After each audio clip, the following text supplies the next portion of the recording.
Hello, this is Deborah Anderson, the Black Woman Animator, coming back to you with another video. And in this video, I have Yehudah Jai Husband. Welcome. Thank you. Thank you. And give a little intro about yourself.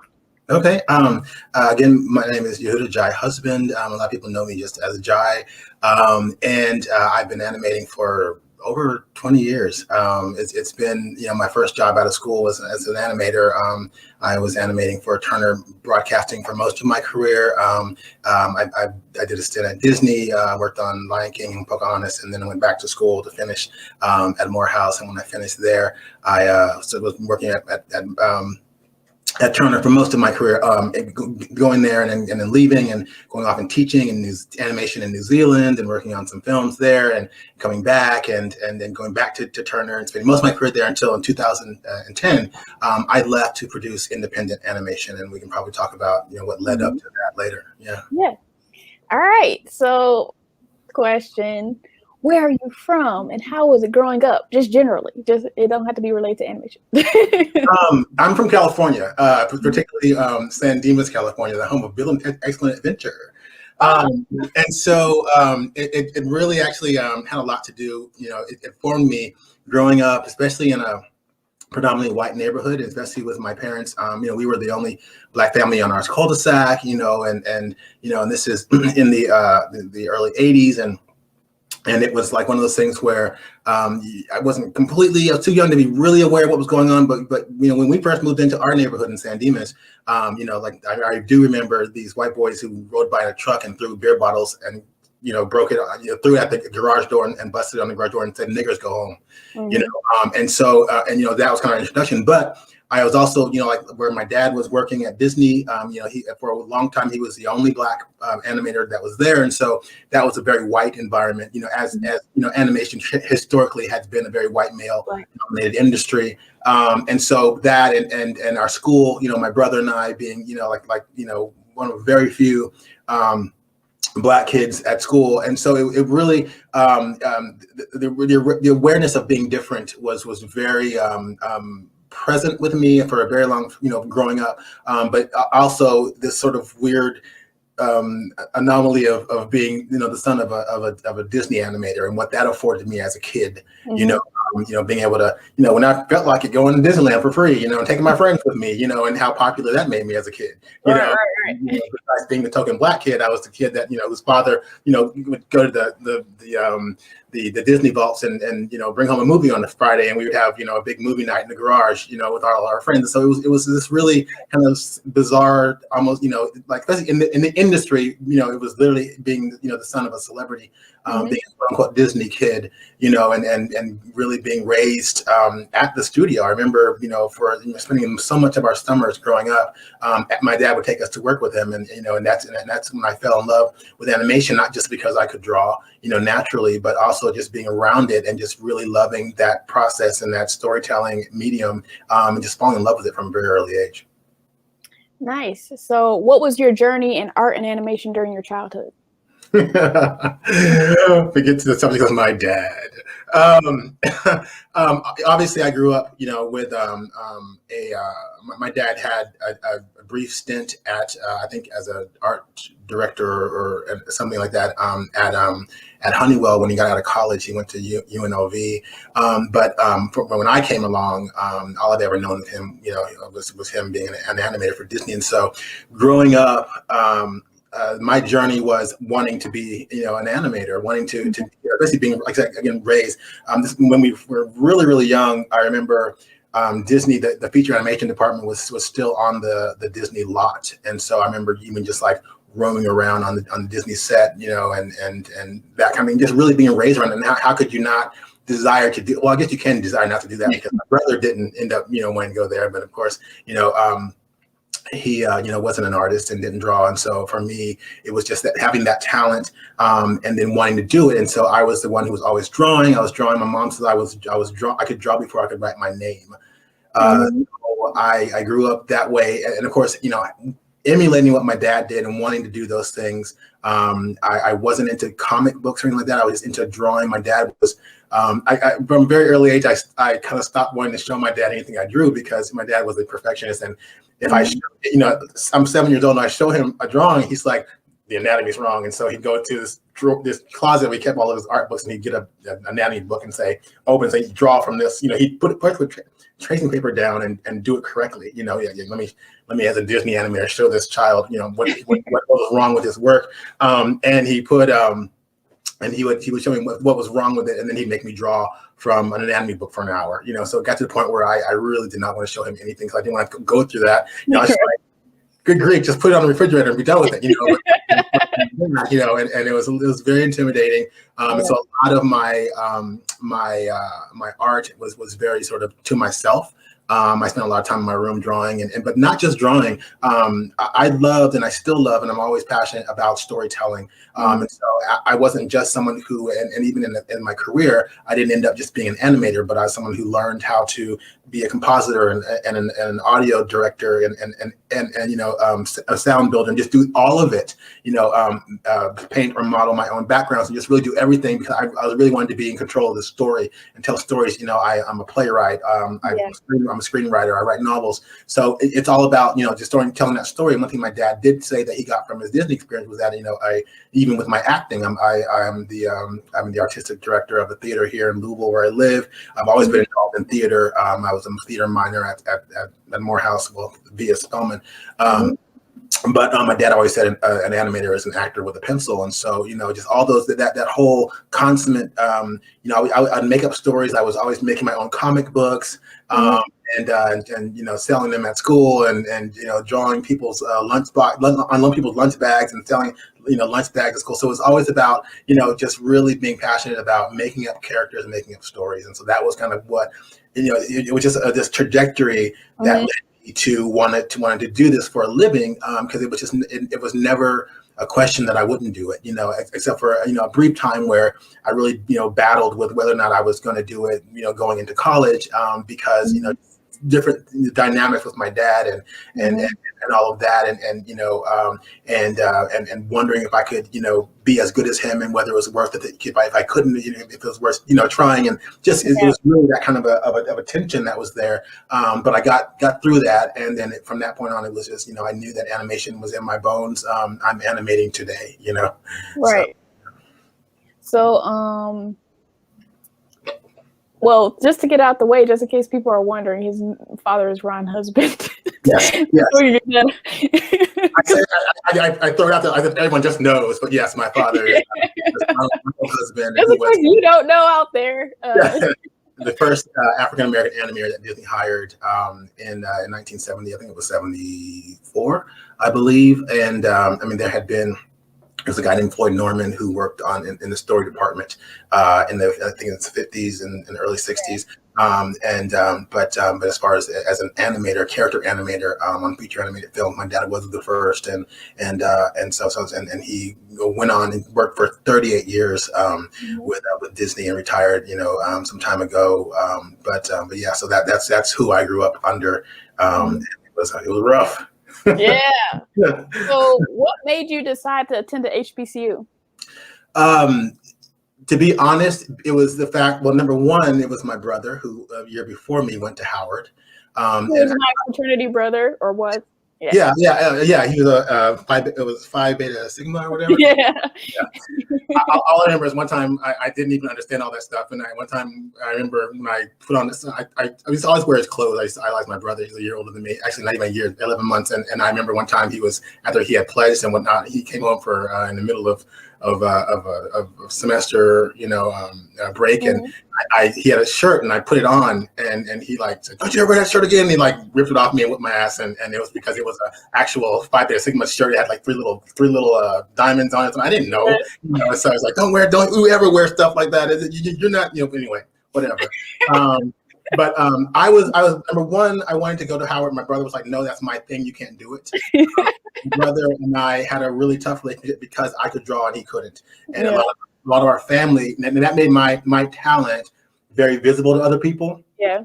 And it sort of did a number on his self-esteem. He used to beat me up a lot and take it out on me. But I kind of get where it comes from. My people in our family would say, "Oh, Jai he looks just like Ron, and he draws just like Ron." And they look at him and go, "Like, what do you do?" And as a kid, and it really, crying of nothing and run out of the room, so that was really messed up. But that caused a lot of rift between us, and so he wanted to get away from me, as far as he could get from me. And so he's like, no, you're not coming to Howard. And so I was like, well, where else do I want to go? And so I was like, well, I want to go to Morehouse because I've always been fascinated with Martin Luther King Jr. And I wanted to where he went. And I kind of was cocky enough to believe that I did not need to go to an art school in order to make a career out of art because I was just that good. That's what I thought as a kid. And, and you couldn't tell me anything. I was like, I don't need to go to an art school to make a living as an animator. I'm going to do what I want. And I decided to go to Morehouse, which didn't even have, all they had was Survey of Visual Arts. And so I had to take all my classes after freshman year, after my general eds. I took all my classes because I was an art major and a theater minor. I took all at Spelman, which was wonderful. I still, I love and respect my teachers. A lot of them are still there, but also we really wanted, because we grew up in this predominantly white environment in life. We wanted to go to HBCUs, and I really don't regret it. It was a lot that, it was an identity crisis thing that I think we needed and we wanted, and I am glad about it. And Lord willing, my daughter will go to Spelman one day, so we'll see. And she can go to Howard if she wants to. As I always say, my money's going to an HBCU. She can go wherever she wants to, but my money will go to an HBCU. Right. So what garnered your interest in theater? Just that very idea that I was never just in love with animation. I was always in love with performance and giving a performance, whether it was giving a performance as an actor on the stage or as an animator with a pen. And my stage was, my back then drawing tablet or, drawing table, and now a Cintiq or digital space. I've always been drawn. I've just always been a theater head, and I was in theater at school. I've been writing plays since I was 7 years old, and so it just went naturally hand in hand. Even like, I remember when I was working for Disney, when I was like, really, in the late teens, and one of the things we had to do was take an acting class. Everyone was required to do that, and I remember it was so awkward. I was in an acting class with my dad, and he's not the most he's very stoic, and he's not the most and I was like, why is he even here? Like, why would he do this? And then you have to do one of those exercises where you have to do these improv things, and I was doing it with my dad, and it was so awkward and weird. But anyway, acting goes hand in hand, and it's kind of inextricably tied to animation. If you're an animator, you are an actor, and for me, I enjoyed that also. And if you ask me today, would I like better? Do I like acting, like stage acting, or do I like animating? And I couldn't tell you which. To me, they're the same. And especially as a director, the process tends to be the same as well. Not the exact same, but as far as how you deal with actors and get performances out of people, and what you bring to the table, and sort of how you iterate creatively, one borrows from builds upon the other, and to me, they just go hand in hand, and I go seamlessly from one to the other. So you didn't originally want to finish college. What caused you to finish, and do you appreciate that you finished? What made me not want to finish was simply the fact that I had the job that I really wanted. I was working for Disney Feature Animation. My first job there was in the ink and paint department during Lion King. And then I did that. I took off my junior year out of college to do that, and it wasn't supposed to last that long, but I fell in love with it. And I remember seeing my name a block long, at the El Capitan Theater during the premiere of Lion King, and I was like, this is what I want to do. And then I got a gig as a cleanup in betweener on Pocahontas. I was like, this is what I want to do. And so I was like, Dad, I don't want to finish. Like, why would I go to school to finish, to try to get a job like this? Why would I give up this job to go to school to try to get a job like this? And so, and my dad was like, if this is really what you want to do, then fine. He was like, the directors of all the films that I write, that I work on don't necessarily have college degrees. And so he's like, this is what you want to do. And I think he knew that regardless of what I did, I was going to be successful, because that was just kind of how we were raised, and what the expectation of us was, that we're going to make it. And, if that didn't work out, I'd figure something out or go back or whatever. And so I remember I got an apartment in Silver in Silver Lake. Mhm.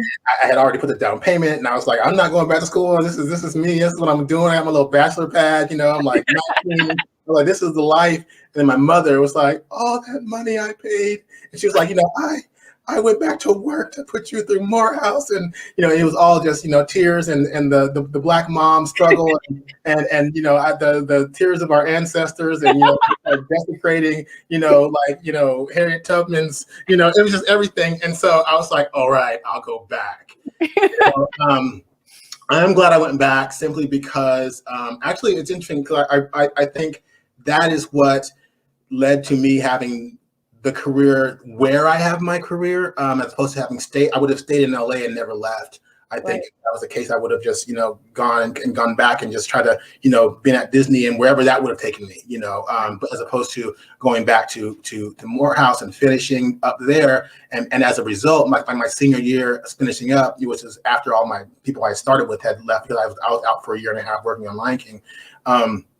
And halfway through Pocahontas, and so I'd been out of school for a minute, and I came back, and so I was, I didn't even have friends that were, all my classmates were already graduated and gone, but I had an internship. I got an internship with Turner, with a place called Crawford Communications, which did like freelance farmed out stuff for Cartoon Network in Atlanta there, and then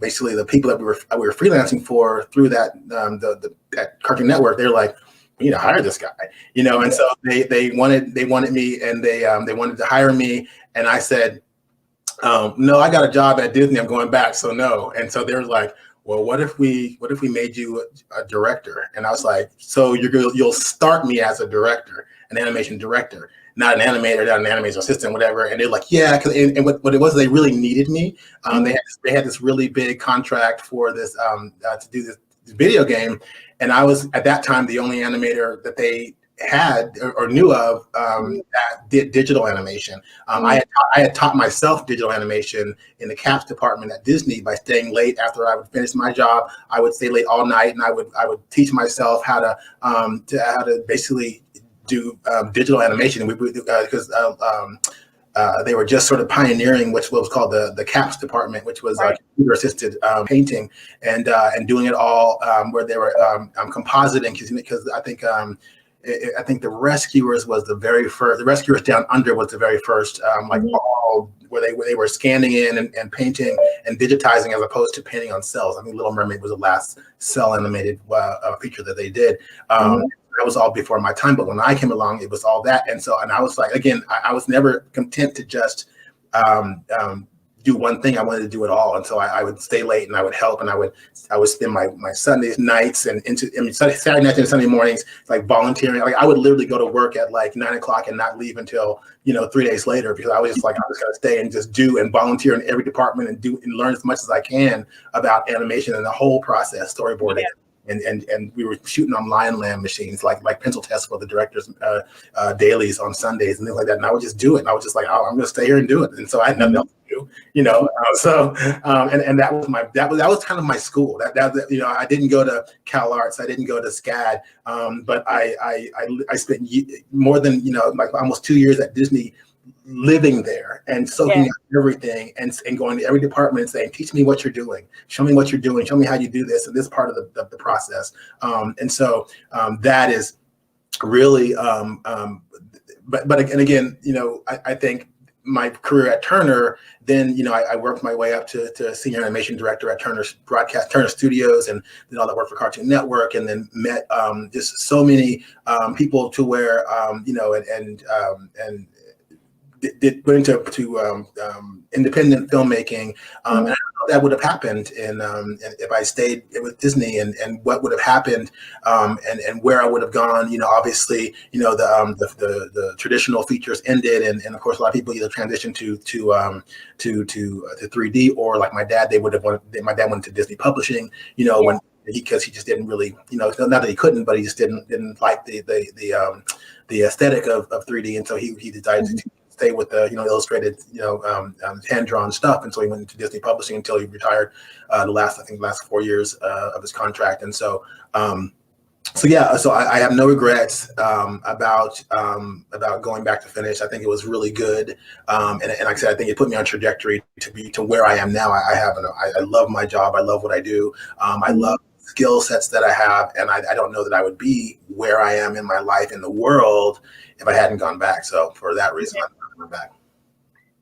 So some projects that you've worked on: the Fabulous Ambitions of Von Eclair, How We Got Over, Can I Get a Witness, Kasha and the Zulu King, which we'll talk about later.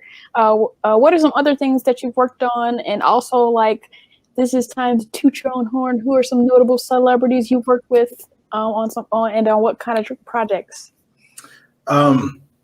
I've worked at Turner. I worked on a lot of things. Like I was an animation director for On Air. And so we were doing a lot of the interstitials that they were doing in the early 2000s, like the Cartoon Network ones where they would mix live action with cartoons and this whole campaign. And so I loved doing all those. So by way of a lot of the intros to certain things and the in credit clapboard animations that I did for like Foster's Home for Imaginary Friends. I worked on Harvey Birdman, Attorney at Law. A lot of the Turner stuff. I did some stuff for Ben 10, Ed and Eddie. I used to love working on Ed and Eddie, especially because you were doing it like literally where that style where you draw like 3 frames for every frame, three of them in order to have that wiggly line. Yeah. So it was very artistic stuff.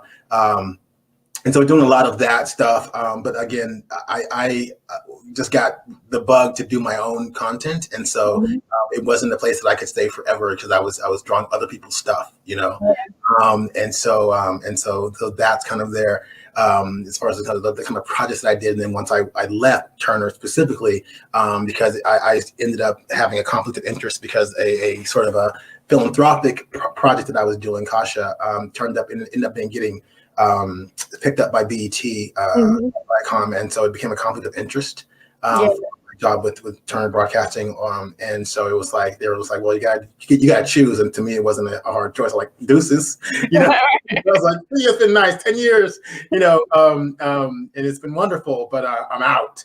Right. But it really was a wonderful job, and I loved my coworkers, and like I said, it was a whole decade of my life. And really wonderful projects. Some of the celebrities literally like my first job out of college. My first job out of college was with Turner Interactive, and they started me as a director, and my first job was to direct Cheech Marin and Cyndi Lauper as voice talent for this digital. I guess it was a video game called Piejackers, and so right out the bat, I'm like a 21-year-old kid, and like I'm the animation director for this big budget like title, and I'm like, I don't know what to do, like I was like just fake till you make it. So where and I'm art directing it, and I'm directing a department full of artists, many of who are older than myself. But I just did it, just kind of jumped in and did it. And like I said, I feel like I was kind of born for it. And Cheech Marin, Cyndi Lauper, I voice directed for animation. Tom Kenny, Kenny Leon, Jasmine Guy, Donnie McClurkin, just RuPaul several times. Actually, I've worked on 3 projects with Ru. He's an amazing person, and he's a one-take wonder as far as his voiceover work. Jasmine Guy is too. She's amazing when she comes in, and she does. And actually, I've worked with her twice on 2 projects. Both projects that I wrote, they were independent projects, and this one project that we worked on with Donnie McClurkin, she played twin boys, and she could go. She wouldn't just do the takes. she wouldn't do the takes in separate takes. You know, she wouldn't do like there was Moshi and Yoshi, these characters, these twin boys, and she wouldn't do one and then do all the lines and then go back. She would literally do them together. Like she'd go and then she would make them different character voices, and she'd hit it. And I was just like amazed, you know, because I was like, this woman is sitting here doing both of these characters flawlessly and going in and out of them, you know, and having conversations with herself in real time. She's amazing, just amazing talent. Like, yeah, I got to meet her because my cousin, she's lived in Atlanta. I think she's still in Atlanta in theater, and she was in a play with Jasmine Guy, so I got to go backstage and meet her. Oh wow, yeah. Yeah. Was it one of Pearl Clegg's plays? Was it that one that maybe I know Pearl Clegg? She was in a what was it called? Midnight. What was it? Blues for an Alabama Sky. Was it that one? I think it was that one. Yeah. That was wonderful. Yeah. So how did you get the opportunity to go to New Zealand? My life is so complicated.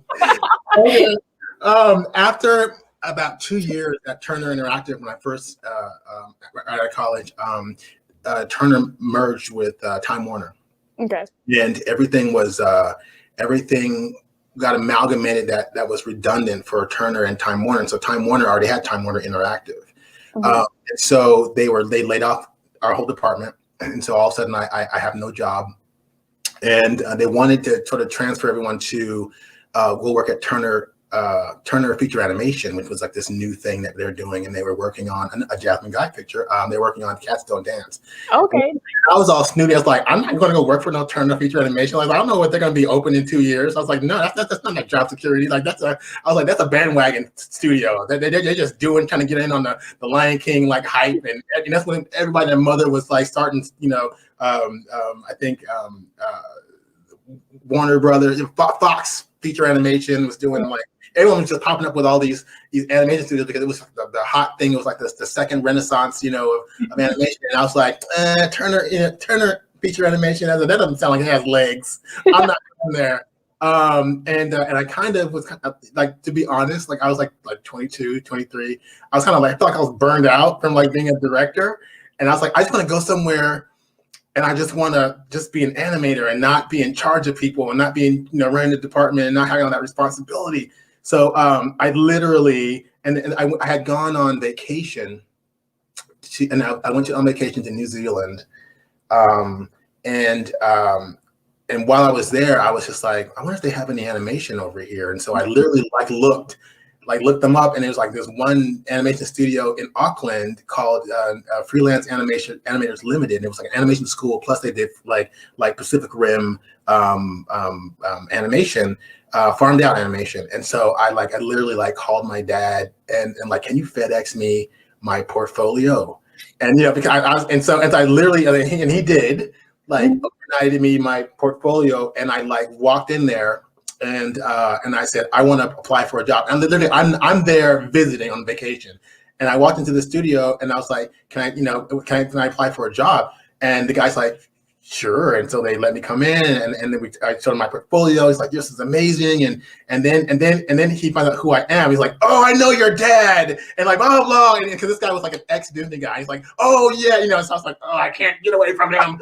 No, you know, and so, but anyway, he ended up hiring me. And I remember it was weird because I remember the week I started, it was like this big brownout in Auckland.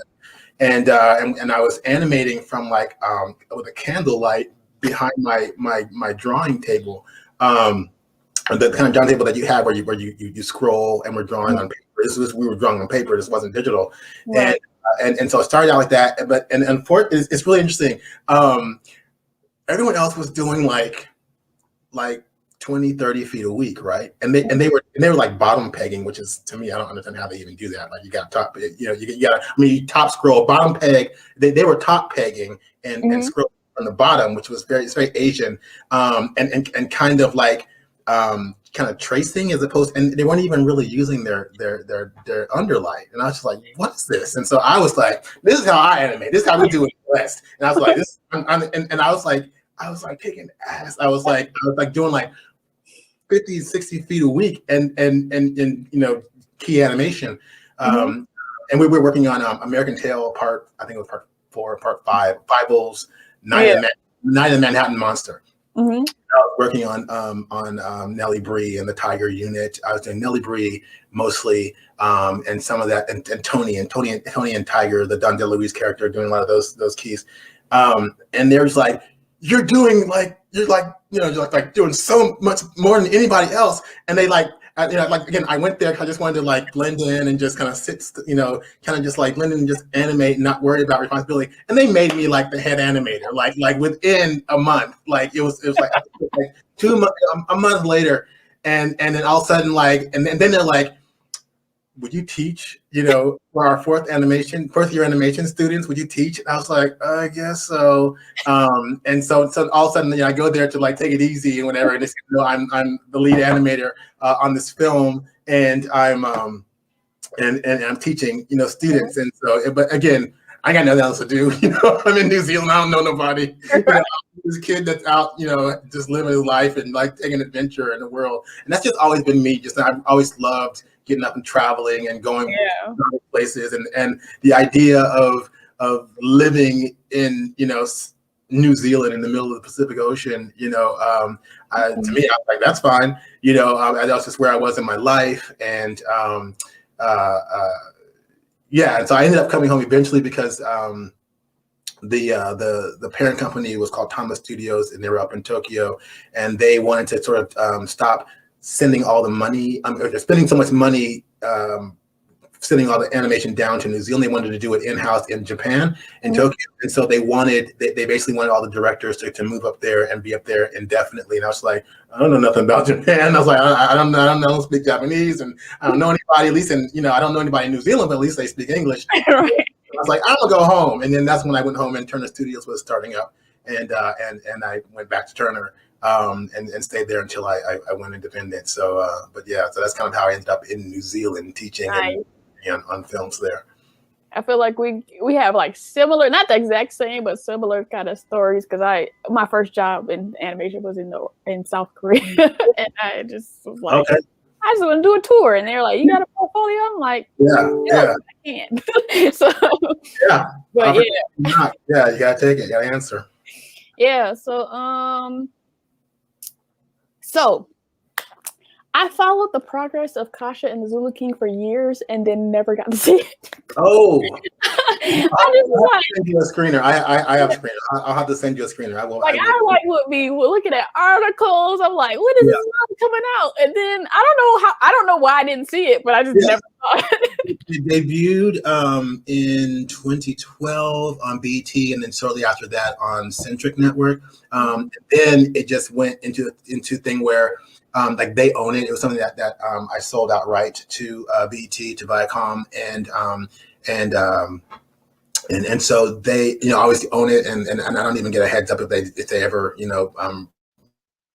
air it or whatever, because it's theirs to do whatever they and it's one of those things where I went into it. That whole process of Kasha the Zulu King was it started out as a philanthropic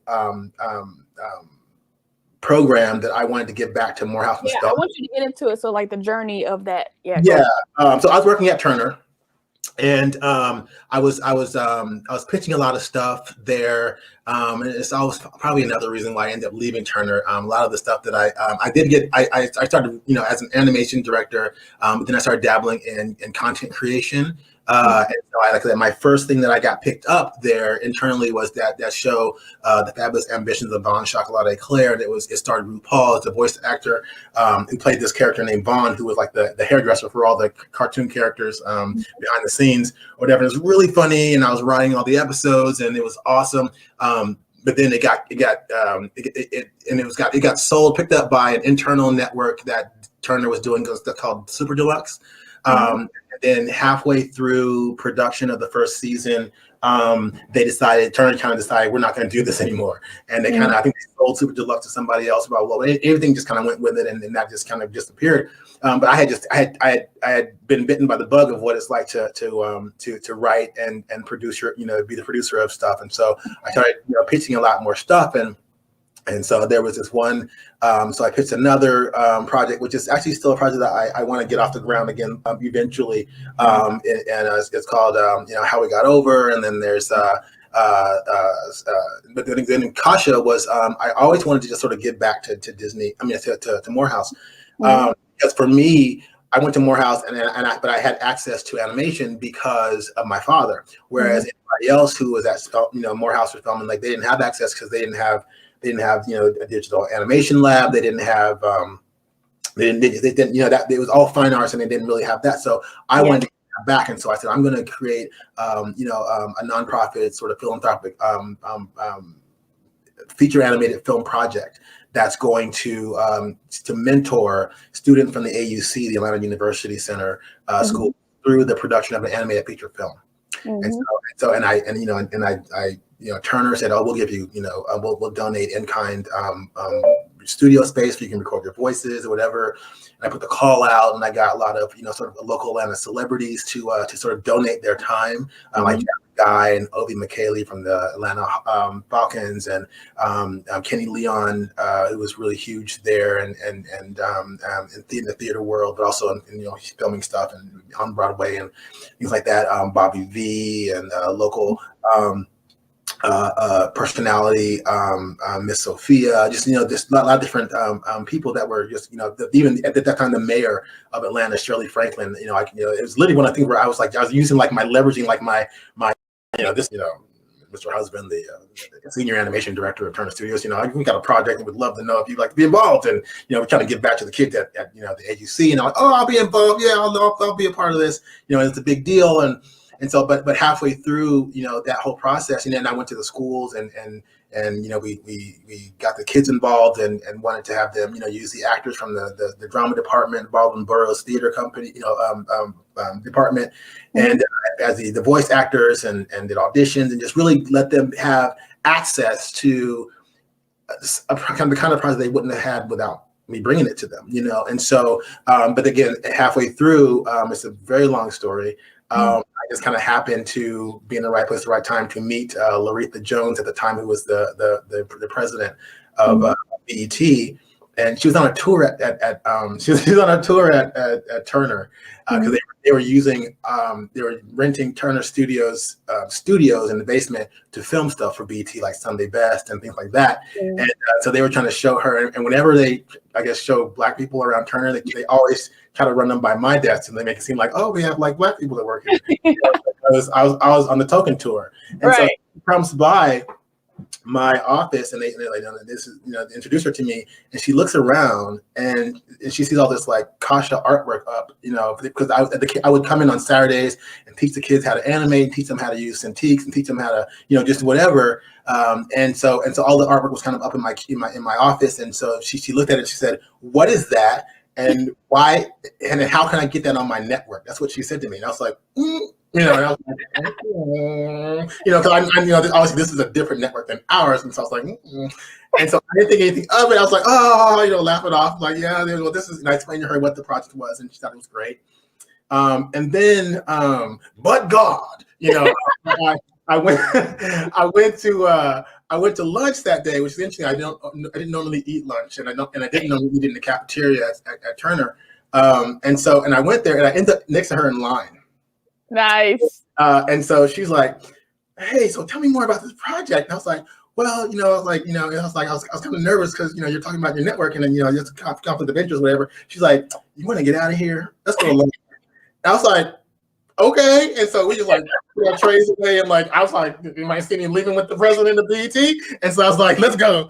So we went and had lunch, and she was just like, "I want this. I want this for our network." And Turner had never, BET had never done. They played animation, things like Baby's Kids, whatever that they license and broadcast, but they had never produced anything original for the network. And so that was it was a first in that respect. And I was like, okay. And so I was like, and so I went home. She's like, "Well, we'll have, here's my card." And she said, she's like, "Email me, your lawyer's information." Blah blah. I was like, "Okay, sure, I'll do that." I went home and I called my dad. I was like, "Dad, I need an entertainment lawyer real quick." I was like, what do I got to do? And so he put me onto his, and I was like, whoa. And so I had to figure that out real quick. Yeah. but they basically wanted to buy, the project, but I felt really bad that so many people up to that point had worked for free, and I didn't feel completely right, like making a whole lot of money off of to have Jasmine Guy and Kenny Leon and all them come in and do something for free because they're under the auspice that it's I'm not making any money, I'm giving to these students and all that kind of stuff, my time and my talent and my teaching, and all of a sudden I'm going to be making all this money, and I was like, and they've already signed away the rights to it and all that kind of stuff, and so I was like, I did not get paid from it. I did end up getting put under a first look contract with Viacom as a result of it, but I said, I want any money that you all are willing to purchase this. I wanted to go to Spelman and to buy computers for an animation lab, and so that's kind of where that ends up going. But in the meantime, I was when people at Turner found out that I had sold, that I was doing this project, then they were kind of like, well, you can't use our stuff anymore. You can't do this anymore. This is a conflict of interest. And they're just like, we need you to not be doing this. You don't have to make a choice. And like I said, to me, it was a no-brainer. I had pitched some things to Turner, and specifically like Adult Swim, and I won't name names, but I was literally told we already have our Black show. So I knew it didn't take much for me to realize that anything that I wanted to do, my dreams, the kind of content that I wanted to direct and write and produce was not going to be done at Turner, because they kind of had this on the surface, it was this we're committed to diversity and diverse content, but and then being told by a 24-hour network that they already have their one Black show. I was like, well, bye, I'll see y'all. So I took Kasha on the road and went and just did it all out of my house, and then when we finished, and I was at a point to where I had to sort of sink or swim, and so I started doing freelance productions for people, and then I kind of become really good at really minimizing the cost of animation because I could do so much of it myself, as opposed to having to someone gives me an animation job. I didn't have to go like, okay, I've got to hire a compositor and I've got to hire an audio editor and I've got to hire, background painter, because all I can do is animate. I was like, I can do all of it. So it'll cost you a lot less because I'm not farming any of it out. It may take a little longer because I'm doing it all myself. And so I got a lot of jobs like that.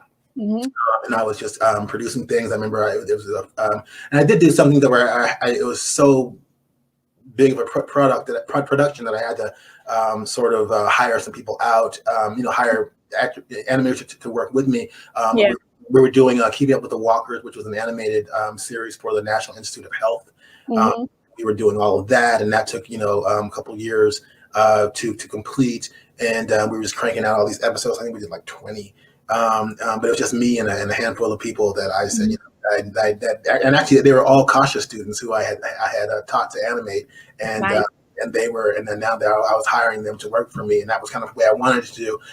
In the meantime, we finished Kasha and submitted it, and then they like I said, it debuted on BT, aired a couple of times, debuted on Centric, aired a couple of times, and then they submitted it in 2012 for an NAACP Image Award. They just kind of, and they tend to submit all their stuff, and then, so I didn't think, and I not in a million years thought that we were up against the Legend of Korra and the Nickelodeon stuff, and it was just I was like and all of a sudden we got nominated. I was like, what, and so I was like, oh, what, and so we got nominated, and I remember flying out, it was my first time, well, not my first time on a red carpet, because like I'd gone to Disney premieres growing up and things like that. I was working on Lion King, went to that premiere. So I've been around things, but this was like, I was the, producer, I was the director, I was the writer of this content, as opposed to, again, animating somebody else's stuff, and then fool around and we won, and I was like, what, and so yeah, that was an amazing experience that I actually, I'm really, really busy, but I really want to resurrect that project and go back to the AUC and do it again. I got tons of content. Like I said, I'm a writer. I've got so much stuff sitting on the shelf just waiting to do something with. But yeah, so that was that. It really was a wonderful experience. I remember like being in there, and we were going to this after party afterward. That was for all the people who won, and I was close to I was walking behind Niecy Nash, and she's like, "I voted for you," and I was like, "Thank you," it was crazy, amazing, and I think Kerry Washington said the same thing, Pat and Pat. And I was just like, y'all just voted for me because the name sounded black. Like Kasha and the Zulu King. I was like, y'all didn't see it. But yeah, it was really an amazing experience, and it really came out of my desire to give back, and so that was extra special. That's something, that effort that was pretty much very philanthropic and just wanting to give back, and it ended up in something that was so accoladed and even for BET, the first original feature animated film by BET. It's just kind of the success that comes from that was really wonderful. I really enjoyed that experience. It was great. Yeah, I was for real like following that for years. I was like, I knew your name. I was like watching all the videos, like the little snippets. Like, when is this coming out? It was a great process. It really was, and like I said, and it was just me and a ragtag bunch of kids, that I was like, let's do this, and it really goes to show that all you really need is and most of those kids had never done animation, never considered animation. They could draw, and I remember at the first meeting that we had in the top of Giles Hall at Spelman, it was like a general interest meeting that we put out, and all the kids that wanted to be a part of it. And I said, if you can draw, I can teach you to animate. I promise. So and they was like, all right. And so and 3 years later, we're at the NAACP Image Awards, and so it was really wonderful. Yeah. Did you keep in touch with any of them? Are any of them in animation now? Or yeah, oh yeah. A lot of them. Howard Morris, Kurt Gard. And some of them, like James Frazier, he's a filmmaker. He wasn't an animator, but he was the one doing our composite. I taught him how, he cutting animation. Taught him, just some of those skills, a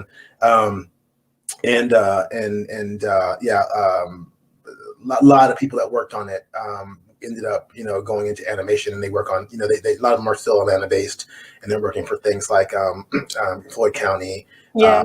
And they're doing some of that Adult Swim stuff, and some of them are Kurt, the names are all escaping me right now, but they're working on a lot of stuff I'll see on Netflix. I'm like, oh yeah, that I know them from Kasha, so it's really wonderful to see them like that. And even people who were there was a woman named Lynette Pierce, and Lynette White Pierce, and she was she wasn't even going to the AUC at the time. Her husband was. He was going to ITC, and she signed on just to be like a production assistant, and she was like amazing. Her organization and just what she brought to the table, and just her go get in and just whipping that little ragtag bunch into a functioning now we're a network, now we're producing network content. We got to be a professional. She whipped us into shape, and she was immediately promoted to like executive producer. She's still executive producing and doing independent stuff, and so it really is wonderful to see that was a huge catalyst for people who would again, I don't know that if I hadn't brought that to the table, would ever sort of had that experience and that access to the animation industry, animation production. So I mean a lot of them were especially the artists, they were already, I didn't teach them how to draw. I just taught them, like I said, they already knew how to draw. They're already great artists. It was like, let me show you how to animate. And so that, I remember teaching them, and we were doing everything in Flash at that point. And so it's like, let me teach you how to do Flash. And it really was, it was a great experience. I do love teaching. So even when I was in New Zealand and I was, I went there to blend in and end up being promoted and end up, being asked to teach, fourth years. But I love that too. I definitely, it's one of my gifts, and I do love teaching. I've taught at the Art Institute of Atlanta. I've taught at the Atlanta College of Art, which is now SCAD. I've taught animation seminars in China. I love teaching. I really do. Yeah, I love stuff like that because I remember following Black and Sexy TV, which is live action, but I'll be seeing little people like even the new Batwoman, the black woman, she was from Black and Sexy TV, and I'll be like, how do I know them? And then I'll look them up. Oh, they was from Black and Sexy TV. So like I love supporting independent like black stuff, and then seeing the names later like at bigger stuff. Let's see. So what took you to Louisville after living so long in Atlanta? Again, my story is like crazy and wild. It's one of those things that's just really interesting. So post Turner, I was doing independent stuff in Atlanta, and then so I came up with another idea for an independent sort of web series that I wanted to do.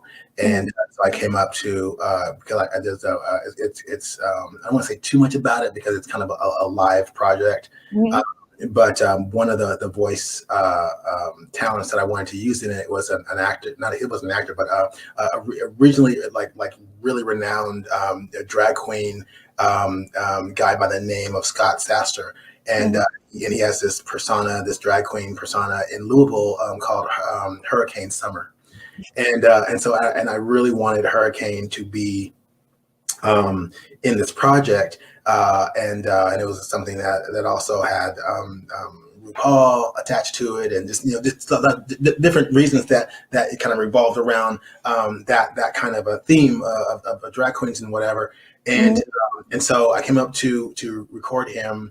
And actually, I wanted to use the rest of the cast were going to be local, since I was up here recording. And I really, at the time, it was one of those things where I didn't know much about the drag world. I I wasn't, I'm not straight by any means, but I had never spent much time, at drag cabarets and things like that. So I didn't know anything about it. So I needed to spend some time doing research. And so I remember I spent like literally months just kind of going backstage with Scott. And at the clubs that he performed at and things like that, and then learning and getting material and just educating myself on the content that I was writing. And then while I was up here, I had every intention of going back to Atlanta when this project was done, but while I was up here one night, it's interesting. A friend who I used to work with back at Turner, who was still at Turner, called me and wanted me to apply for a job at Turner on turnerjobs.com. And it was not because she wanted to hire me, but because she needed to close the job out because she found who she wanted to hire, but that she couldn't close the job out until a certain number of qualified people. Oh yeah, I know that. Had applied for the job, and especially when you get to like, I guess, kind of like a certain level in animation, the skill set is very unique. Animation is a unique skill set anyway. So trying to find, I think it had something to do with like an animation director for Cartoon Network Latin America or something like that. But anyway, like everybody and their mother isn't qualified to do that, Right. And so she really was wanting me to just apply so that she, and I didn't want to go back to Turner. So it wasn't about me trying to get a job. It was about me trying to help her close this job out. I hope that's ethical. I'm telling all this business. But anyway, and so I applied just to be a qualified person who's applied for the job. And it was like 4 a.m, and I was closing out the process. And at the end of turnjobs.com, at least they used to have been on in years, but they like an aggregator of like local related job searches comes up. And so I was closing out and it said Bing, and it said, see animation jobs in Louisville. And I was like, there's no animation jobs in Louisville. Like, come on. I was like, the only reason I'm here is because, of Scott, of Hurricane. And what happened was that, so I said, I'm curious. So I hit it, and all of a sudden it brought up this job listing, and it wasn't for an animator's job. It was for an art director for a company that does that develops toys and park experiences for Disney.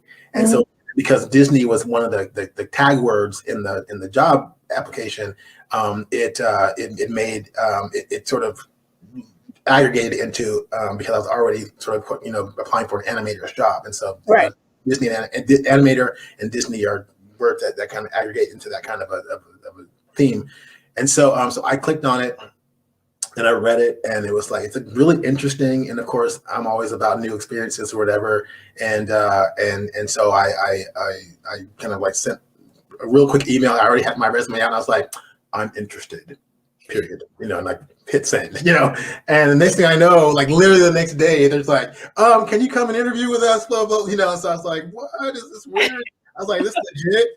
And so I went and it ended up being a dream job. Not only was there animation to be done, and they fully got behind me bringing animation to the table as far as their personal brand and what they do, but also just applying everything I'd learned and done, all my experiences to designing toys. And if toys are a big part of animation. And like I don't know, an animator doesn't have, their desk or whatever lined with all these like toys and, McFarlane, figurines and all that kind of stuff. And, it's I've always loved toys.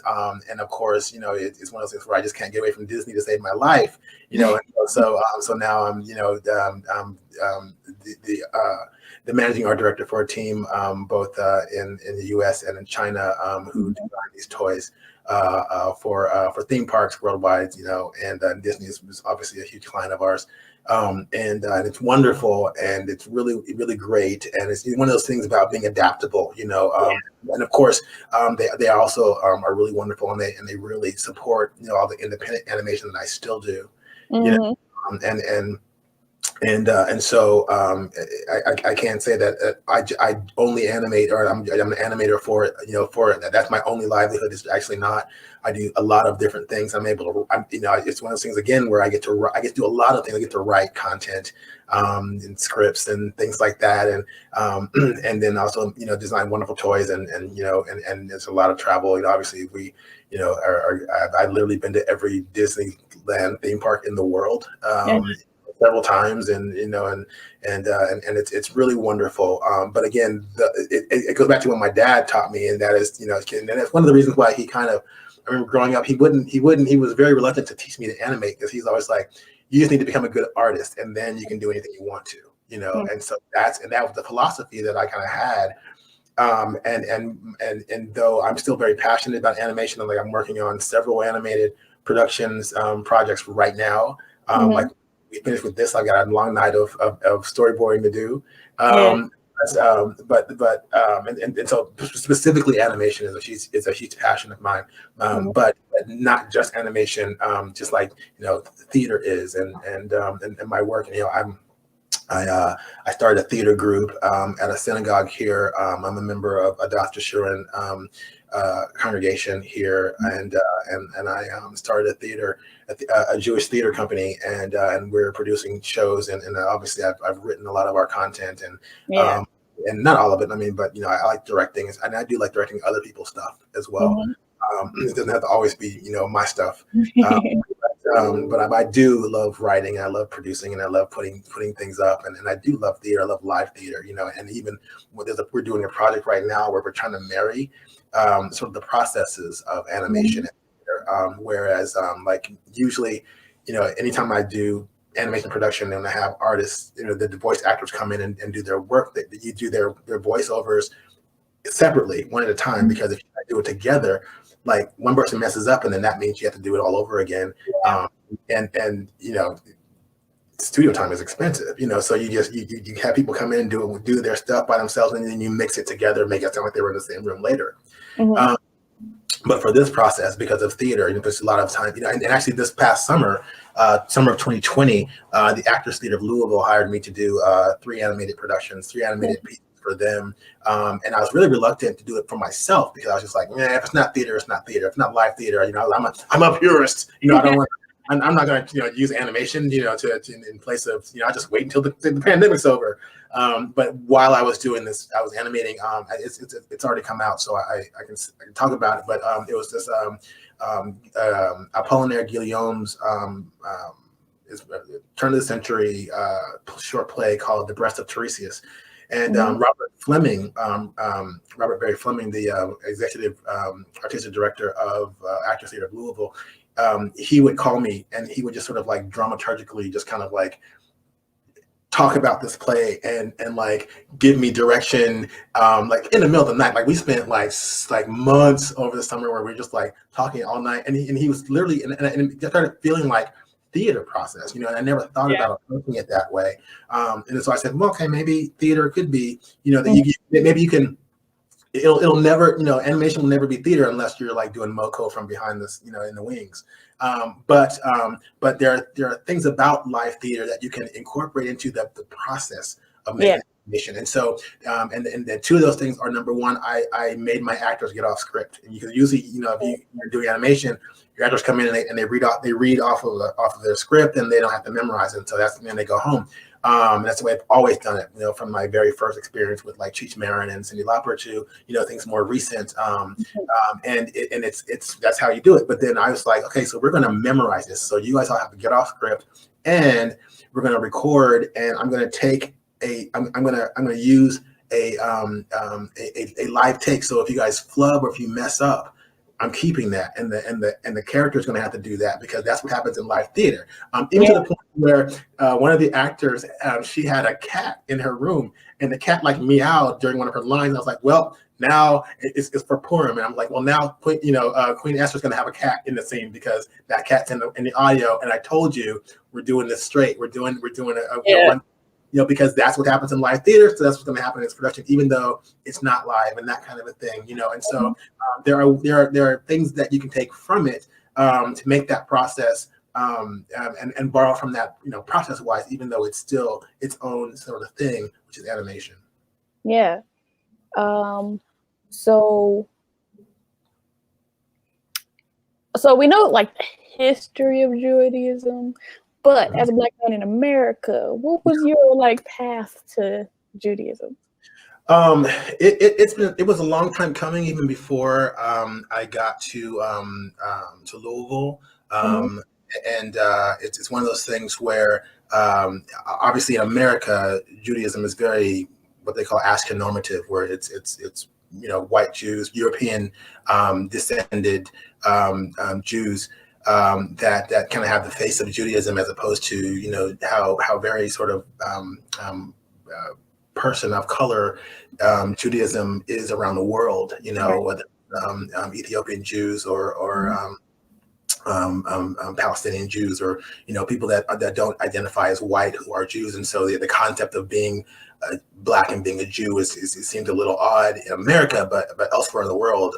My husband and I went to Israel on our honeymoon, and it's so amazing how I don't feel conspicuous there. I didn't feel conspicuous or like out of place, or that people were looking at me out of place. It was just like, and no one looks at you and go like, brown skin, you can't be Jewish, kind of a thing that you kind of get here, and those kind of stares and things here. But for me, Judaism, I came to Judaism as an adult, and started back when I was at Turner, just exploring it and feeling like, just it was a conviction. I grew up very Christian.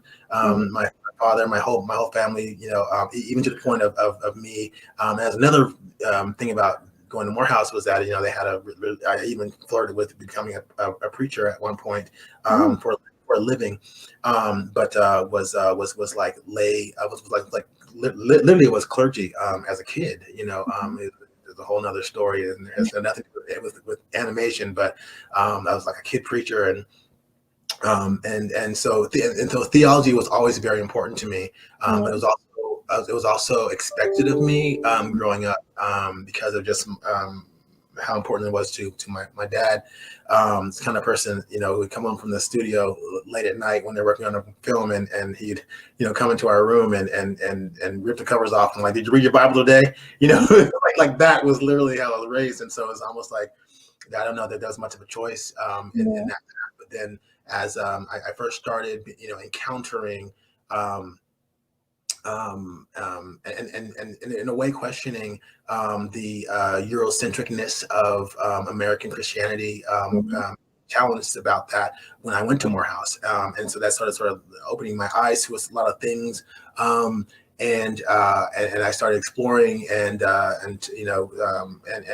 ended up really starting to embrace Judaism in a way that I never would have thought. And there was a period where I kind of used as a branch, as not a branch, but a bridge, Messianic Judaism. But then, and that worked for a while. It was a sort of a bridge between the two. And then it came to the point of really feeling convicted about just converting like fully. And I've never looked back, and I literally feel, closer to God than I ever have in my life. And a lot of, I don't even really see it as like turning my back on Christianity. I see it as my theology, and my relationship with God evolving, in a way. And then not to say that I've evolved and, everyone is still back there in the dark ages. No, it's not that at all. It's just that when I say evolved, it really means, and it's in the very sense of it, it's changed and really, acting on my what I believe in, my convictions, and through my relationship with God, which is literally the most important thing in my life. And it's one of those things to where, for me, because theology and spirituality is so important to me, I always get involved. Like even when I was a Christian as a kid, and I was like involved in the church. We literally went to church like 6 or 7 days a week. Like that was my upbringing. But then yeah. And I didn't have a choice. It was like, just let's go. Let's go.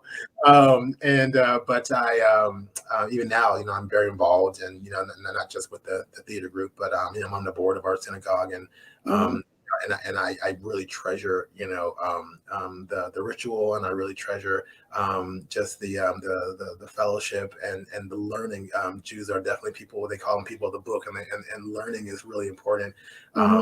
I love reading Torah. It's such a rich tradition, and I really do feel very at home. They tend to say when you convert, like, welcome to the tribe, and I really did feel it was very much a welcome home for me. So yeah, that's kind of where I am with all that. Nice. So a couple more questions. How did you feel being Black impacted you and your animation career? My dad really kind of raised us with that mentality, especially from his generation, where he's from, and even the way that he was treated. He'll probably never publicly disparage Disney, but I know the struggle that he had, that he talked about when he was there, especially in the early years. There was a lot of overt racism, and a lot of having to break a glass ceiling, like he did, and then having to fight for your place at the table.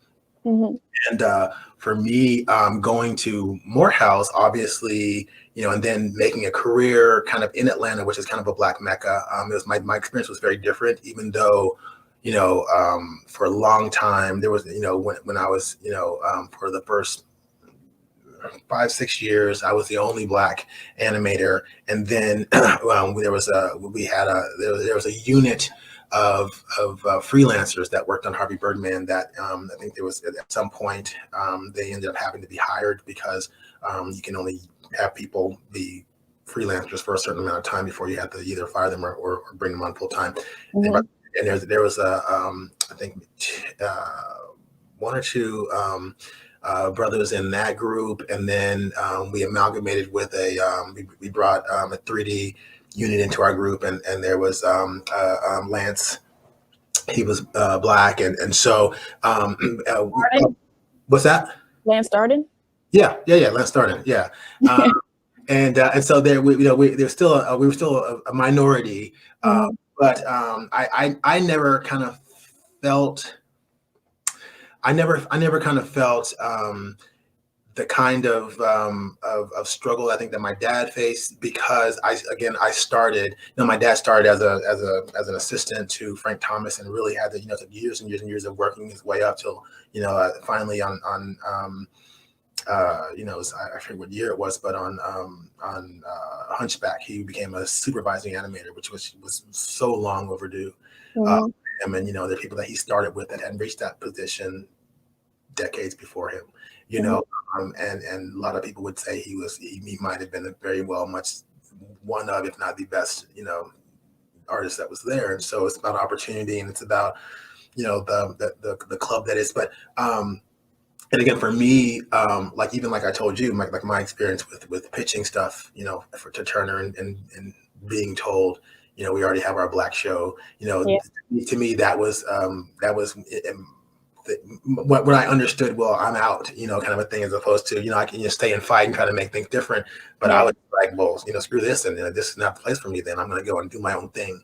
And so, so obviously, but because I started I feel like I struggled more with being so young and being a director. So, from the beginning, and I know there was a lot of sort of resentment by people who are my peers, peers, as far as our titles. I think by the time I left Turner, there were two senior animation directors, myself and one other, and then another one had been laid off before I left. But I felt that there were times where I felt this sort of, even my first job when I first started was Turner Interactive, and I was like this, like 21-year-old kid who was running a department, and most everyone that I worked was probably older than my dad, and there's a lot of sort of resentment about that, and I'm not gonna lie, I don't know that I would have had just been in that position to be able to start like that if it wasn't for my dad and the access that I had. I know I had to earn all of it myself. My dad wasn't the type, like I said, he did not believe in nepotism, and he's like, if you're gonna get anything in this world, you're gonna get it yourself, and that's kind of how I train you to be independent. So I don't know that, and also me being raised the way I was, it never occurred to me that I couldn't be an animator and I couldn't be successful, whereas my dad kind of happened into animation because when he started his first job, I think it was as an art director or an ad artist for Honeywell right out of college. He started going to night school to just keep, because he's a perfectionist, so he's always trying to improve. And one of his teachers was a Disney animator, and said they were recruiting, and kind of took him under his wing and recruited him. And that's how he fell into it. Whereas me, I grew up, my dad did was an animator for Disney, and then there's never a thought in my mind that that's not something that I could do too. So just my mentality, where they're probably, and that's one thing that was really motivated me to go to the AUC and give back like I did with the Kasha project, because I know there were students who never would have imagined that was an option for them, because they didn't have access to it, and so for me, I had always had access. With Turner, I started as a director, and kind of I was literally at a point when I left that there was nowhere else for me to go. Other than just being a manager of a department and not being not drawing anymore, not animating anymore, because I was a senior animation director, and it was like, I had been that for years. They would just like give me more money every year, but they couldn't give me another position. There was nothing higher for me to go. There was nothing aspirational, for me to do. And so for me, and then once I left that, then it's always, from that point on, it's been mostly freelance stuff or independently produced stuff, where I do what I want, and I'm creatively in charge. And so for me, personally, and I know that's kind of an outlier for what it is for especially for Black people in animation, especially for youth, like Black women. Even a double minority in this industry. It always, whenever I see a female animator, not female, I've been schooled that female is not the best term to use, a woman animator. I'm always impressed, and then when I see a Black woman animator, I'm in awe, and really, just kind of applaud making your way in this industry that is systemically not for you, and not for me either. But for me, because of my particular path, my Blackness, me being a person of color, has never really been that much of a challenge. Not that there hasn't, that I don't deal with racism, and even to the point, like I said, for me, having someone tell me, this is a great, pitch. This is a great idea, but we already have our Black show. To me, that's racism. But to me, that's that didn't hinder me as a. It probably hindered what could be success with that. But like I said, that project is still very much alive for me, and I plan to do something with it, and it's just a matter of time. So it's not going to deter me, and as well as how accessible platforms are now. So that if I wanted to, I could release it tomorrow and have it be my own thing. But it's something that I want to keep for the right time. Right. I have a project that it's a feature film project that I wrote when I was literally in high school. It's my coup d'etat. It's the thing that I will never sell this or give this to somebody unless it's going to be done right, unless I have complete control, and I'd rather it never be done than sell it for money or for an opportunity. I'm a constant creator. I have so much content that I just wait to do something with. And I've always in my life made room for my projects, and that's what being an independent producer really affords you, that you're not waiting for someone to pick you up or to give you an opportunity. You're just like, I'll make my own opportunity and I'll do it myself. And for me, because I can do all of it, the compositing and the backgrounds, just all from concept to final export. I can do all of it. Like I don't need to wait for anybody, And so for me, I've been very self-sufficient, and being Black hasn't really been much of a it has not been a barrier to me in this very white male oriented industry. So my last question, if you had a documentary, what things would you want to highlight about yourself outside of your work in animation?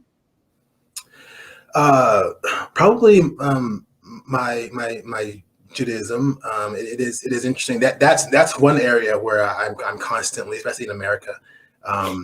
It's a navigation daily, because especially in America, just the microaggressions against people who see you, me wearing a kippah on Fridays,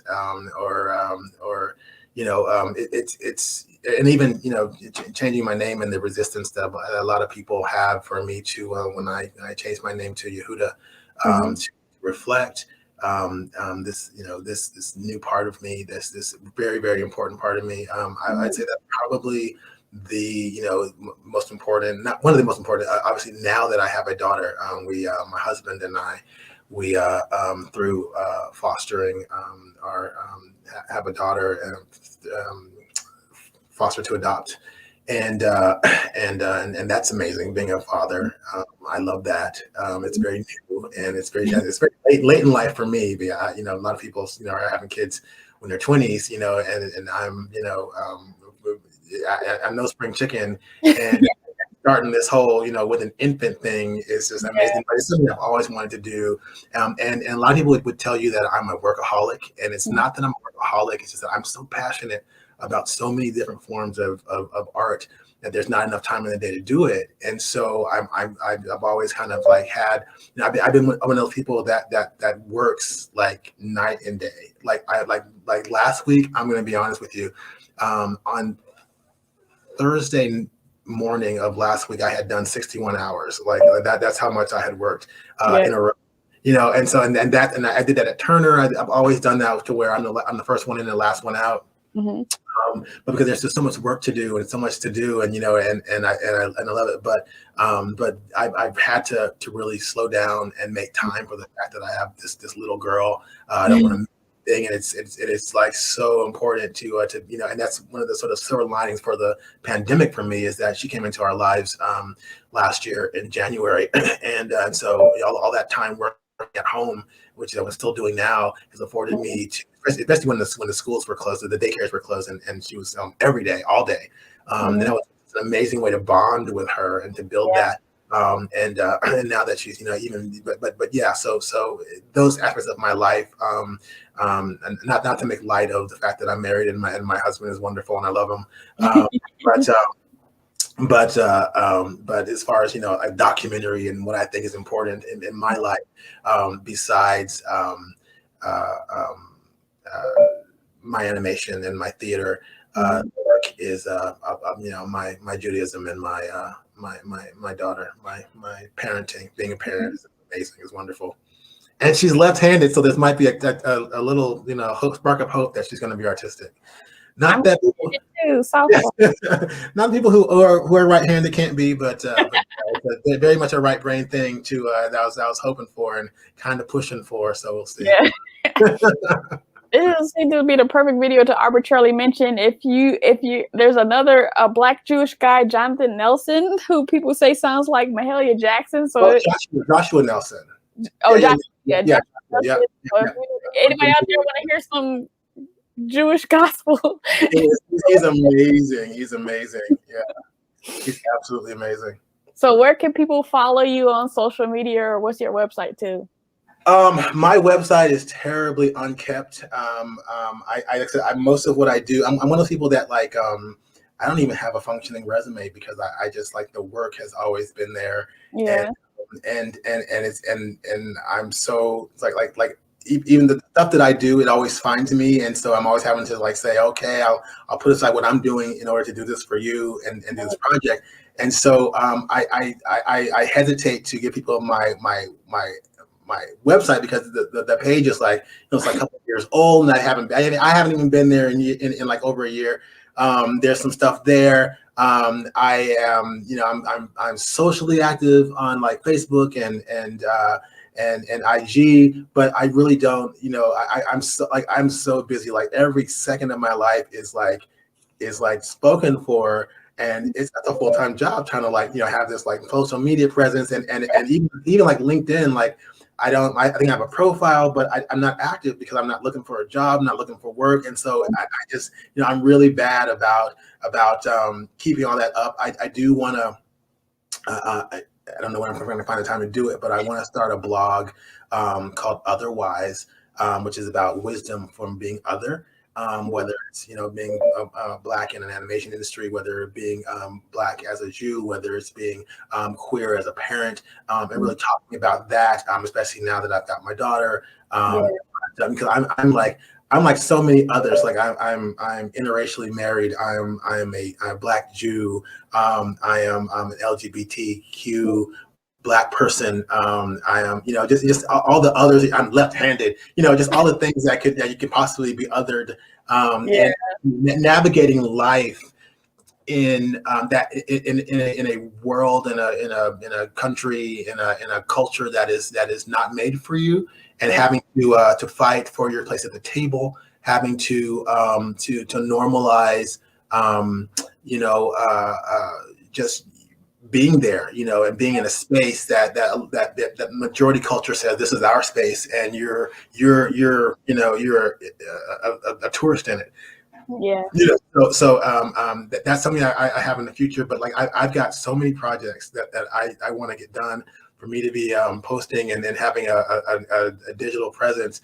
And it really takes so much time, like literally, like I have like no time, and so that's one of the things that I need to get better about, because I do want to share stuff, but everything I do has the platform, and so it's just like so I'm not really like that.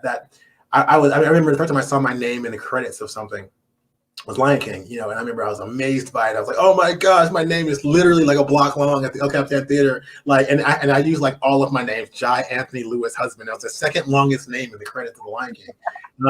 Except for my boss, Gretchen, she has a really long middle name, Albrecht. But then I spent my time at Turner, and especially doing on-air stuff where that's directing commercials and interstitials where there's no credits, and so you kind of like lose the like the need or the desire, or it's not that you're not proud, but it's just like most of my stuff no one knows I did it, because you don't stop for a 30-second commercial, you don't stop and say this is who did this, and this is who animation directed this, and this is blah blah blah. It's like there's no it's just no credit. And so that was why it was so wonderful to see in Kasha, when I was watching the premiere of Kasha, knowing that people were seeing my name, millions of people at the same time across this country because of broadcast, and my stuff had been broadcast before. Like that, I've been a career working on something that's broadcast all the time. Right. But this was mine. This was mine. I wrote it and I directed it. I animated it. And so yeah, I think that I've got to get better at social media. I've got to get better at sharing what I do. Let's pick one to Yeah. get it right. Yeah. Just pick one and get it. I'll have to figure out which one that's going to be. You know, but it's time consuming. My God, and I got so much to do. Something I'm not doing every single second. That I'm not sleeping or running behind a toddler. I'm animating or working or designing toys or traveling to be with work and you know, just like I wish I could clone myself or just stop time for a second, but there's like so much, just not enough time. It's not enough time in the world. So my social media suffers because of all my creative ambition. All right, so thank you, Yehudah, for coming to my platform. And out there, I want you to like So I Know It's Real, comment and tell me how you feel, subscribe to Seal the Deal, and sign up for post notifications to show your zeal. I'll see you in the next video. Peace. Peace.